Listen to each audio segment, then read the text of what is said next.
We're on the Tiara walk at Tia Falls, and from the campground you go down and cross the Tia River, Tia Creek, Tia River, and then the waterfall comes down over the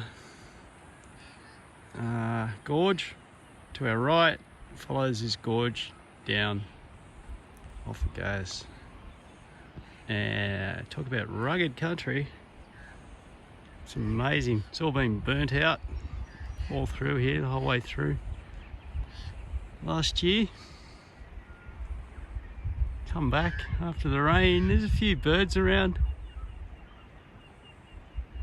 Probably more than we expected, but I don't know, maybe seen 4 or 5 species. A few wallabies and rabbits.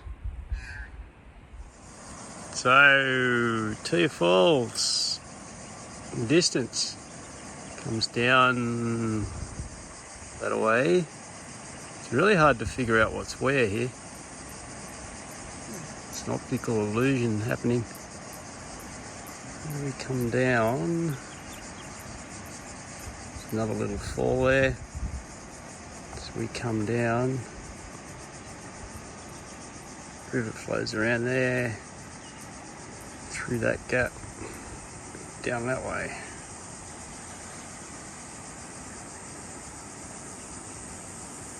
Crazy. Very, very, very, very rugged.